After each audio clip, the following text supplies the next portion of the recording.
예, 더불어민주당 국회의원 권인숙입니다. 검사 김영남, 박상용 탄핵 소추에 관한 청원서를 소개하기 위해서 이 자리에 섰습니다. 그 내용은 사건 검사들이 2019년 당시 경기도지사였던 이재명을 범죄에 연루시키기 위해 이재명 방북 비용을 쌍방울이 대납했다는 허위 사건을 조작한 전모를 다루고 있습니다. 쌍방울 그룹이 자신의 사업을 위해 조선 아태위에 800만 불을 지급하고 김성태 회장의 방북을 추진했다는 명시적인 증거가 있음에도 검사들은 위 돈이 이재명의 방북 비용이라는 허위 사실로 수사를 기획했음을 밝히고 있습니다. 청원의 요지는 수원지검 부장검사 김영남 그리고 박상용 검사가 피의자 이화영에게 유죄 처벌에 대한 선처를 조건으로 이화영으로 하여금 쌍방울 그룹의 대북 송금 사실을 이재명 전 경기도지사에게 보고했다고 허위 진술을 하도록 강요하여 사건을 조작했으므로 이를 원인으로 국회가 탄핵소추를 발의하고 결의할 것을 청원하는 것입니다. 진실과 정의의 수호자여야 하는 검사가 청원서 내용과 같이 권력을 지렛대 삼아 수사 대상자를 회의 협박해 거짓 증언을 끌어낸 것이라면 더 이상 헌법이 부여한 권한을 행사해서는 안 됩니다. 탄핵소추 절차로 청원서가 지적되는 진실이 밝혀지길 바랍니다. 오늘은 이 청원을 하신 김현철 변호사님이 오셔서 간단하게 이 사건과 관련한 브리핑을 해주실 거고요. 현재 이전에 이화영 전 용인갑 지역위원장님과 함께 일하셨던 분들과 그다음에 시위위원님들이 이 자리에 같이 오셨습니다. 그럼 김현철 변호사님께서 간단하게 이 사건과 관련한 소개를 하겠습니다. 청원과 관련한 소개를 하겠습니다. 이 사건 청원을 하게 된 김현철 변호사입니다. 지난 2023년 9월 말경에 이재명 대표에 관한 구속영장 심사에서 당시 검찰이 기어코 내고 싶었던 피의자 신문 조서가 있었습니다. 그것이 바로 이것입니다. 이화영 부지사가 당시 경기도 이재명 도지사에게 쌍방울의 대북 송금을 보고했다는 내용입니다. 2019년 7월 말경입니다. 중요 사안에서 출장을 다녀오자마자 보고를 드렸을 것이기 때문에 2019년 7월 29일로 생각이 되고 아침 10시, 11시경에 제가 보고 드렸을 것입니다. 검찰이 반드시 당시 이재명 재판에 제출하고 싶어 했던 조서입니다. 그런데 만약 이 조서가 제출되었다면 대한민국 검찰은 웃음거리가 되었을 것입니다. 왜냐하면 그날 2019년 7월 29일 10시 21분에 이재명 지사는 국회에서 연설을 하고 있었습니다. 결국 이 조서는 당시에 검찰의 회유 협박에 어쩔 수 없이 굴복한 이화영 전 부지사가 허위 진술을 하지만 나중에 역사의 진실을 밝히기 위해서 이재명 지사의 알리바이가 있는 날짜로 작성을 했던 것입니다. 이 날짜는 당시 피의자 신문에 동석했던 이한희 변호사가 스마트폰으로 검색을 해서 찾았던 것입니다. 아마도 이 사건 탄핵 소추가 있게 되면 관련 검사들은 자신의 무죄를 주장할 것입니다. 김성태 회장으로부터 자신들이 속아서 대북 송금에 관한 수사를 했다고 얘기할 것입니다. 그러나 이화영 재판에 드러난 검찰의 수사 기록에는 이런 것들이 있습니다. 2019년 7월 1일에 작성된 방용철의 지시사항입니다. 최우선적으로 회장님의 방북 추진, 그리고 9월 26일 작성된 회장님 방북과 관련해 기재기한 평양사업 설명의 개최. 300만 불은 이재명의 방북 비용이 아니라 김성태의 방북 비용이었습니다. 2019년 1월 그리고 2019년 5월에 쌍방울은 북한과 1억 불짜리 계약을 체결했고 이것을 구체화하는 계약을 평양에서 2019년 12월에 개최하고 싶어 했던 것입니다.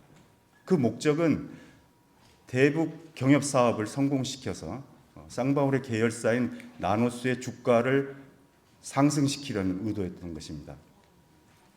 단지 김성태 회장의 거짓말에 속았던 것이 아닙니다. 김성태와 대질신문이 있었던 제18회 피의자 신문 조서 당시에 조서 작성이 끝나고 검사가 있는 자리에서 김성태 회장이 이렇게 얘기했다고 합니다. 3, 4년 후에 제가 진실을 말할게요. 어차피 이재명은 끝났습니다. 의리를 지킨다고 해서 이재명을 살릴 수 없어요. 옆에서 듣던 박성용 검사는 고개를 끄덕거렸다고 합니다. 그리고 이것은 단순히 이화영 부지사 개인의 주장이 아니고 피의자 신문에 동석했던 변호인 이한희 변호사가 입증해 줄 수 있을 것입니다.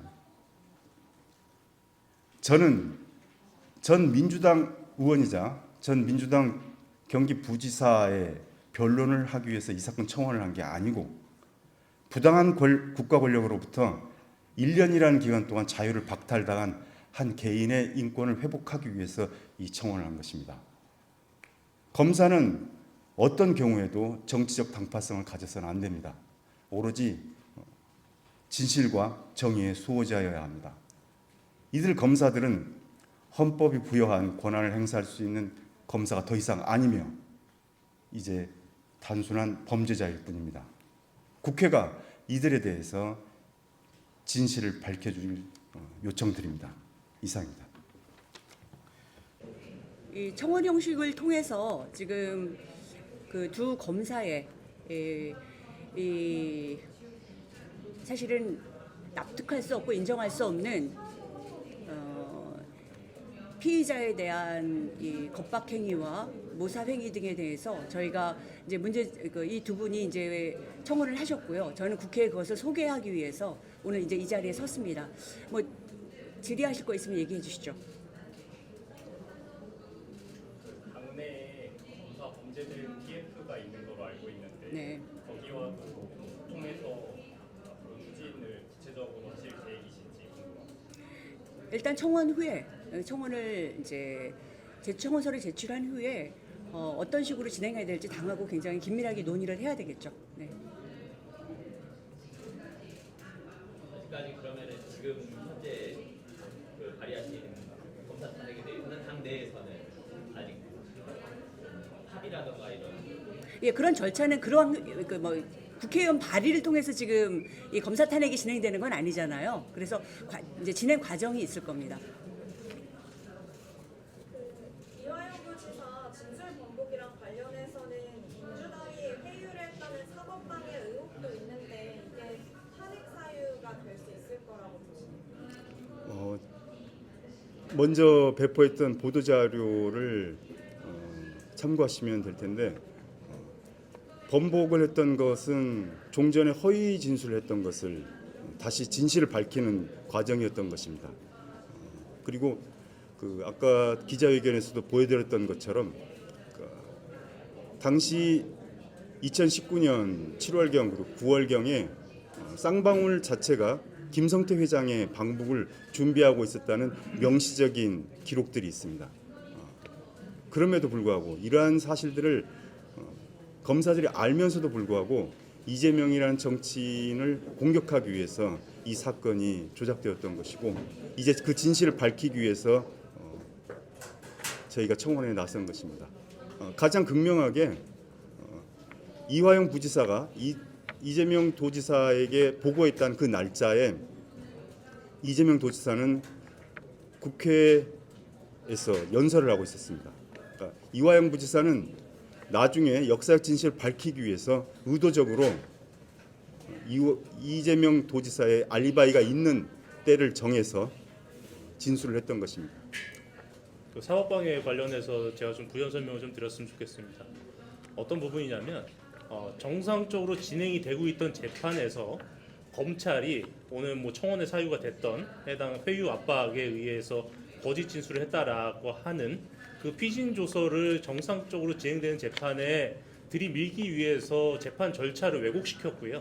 그 왜곡시킨 재판 절차를 바로 잡기 위한 이화영 부지사와 뭐 변호인단들의 어떠한 대응이었습니다. 근데 그러한 대응을 그러니까 검찰이 왜곡시켜 놓은 재판 절차에 대한 정상화의 대응을 검찰은 다시 사법 방해라고 주장하고 있는 것이라서 뭐 민주당에 의한 사법 방해에 대해서는 동의하기 어렵습니다.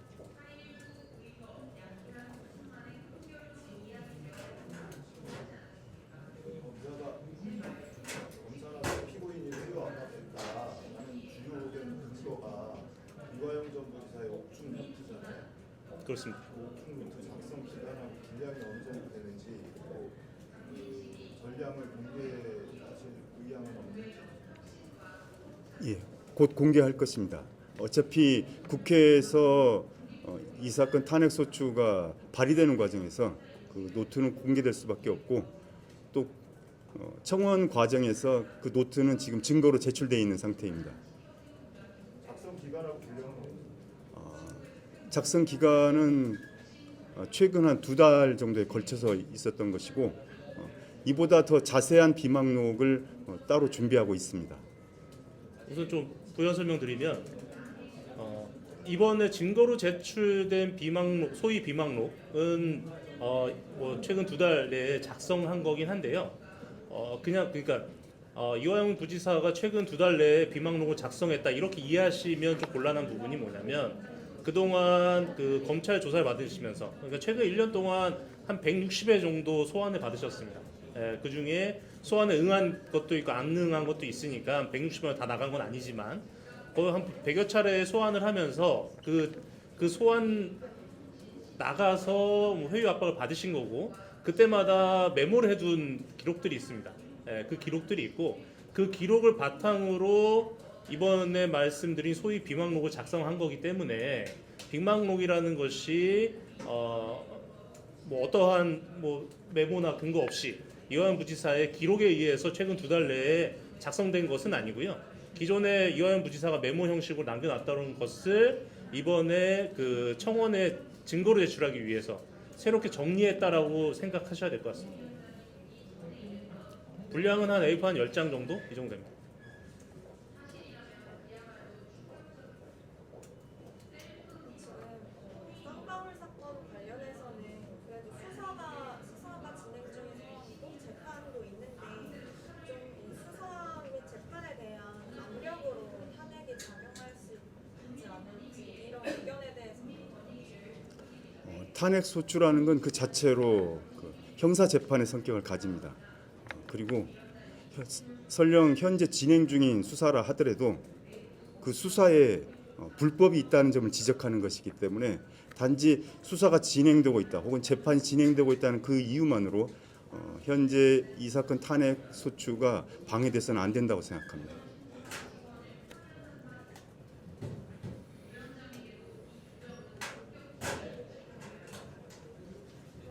날짜를 좀뭐 이화영 부사가 수신할 때 잘못 뭐 말했을 가능성 뭐 이런 거라든가 그러니까 당사자의 뭐 취지나 이런 게 좀 어느 정도로 저희가 그렇지 않습니다. 그 당시 피의자 신문 조서 작성할 당시에 입회했던 그 변호인과 상의를 해서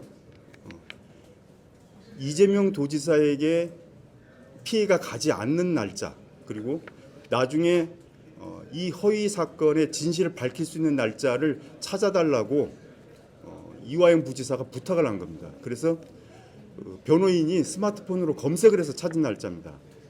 그러니까 착각을 해서 그냥 대충 날짜를 적은 게 아니고 변호인이 스마트폰으로 이재명 지사의 알리바이가 증명될 수 있는 날짜를 찾아가지고 조서에 기록한 것이 2019년 7월 29일 10시 11시경입니다. 당시에 이화영 부지사와 변호인은 검사들이 이걸 검색을 해서 찾을까 봐 조마조마했다고 합니다. 근데 다행히 그들이 이 허위 사건이 끝났다고 생각하고 신나게 타이핑을 하고 끝냈기 때문에 그들은 아직도 이 7월 29일이 알리바이가 있는 가짜 진술이라는 것을 몰랐던 것입니다.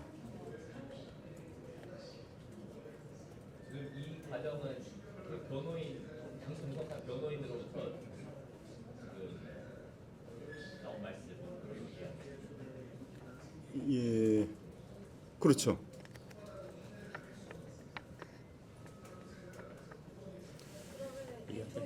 확인. 잠깐만, 이한희 변호사한테 직접 확인한 건 아니고 수갑을 차고 조사를 받는 이화영 부지사가 이 날짜를 찾을 수 있는 방법이 없습니다.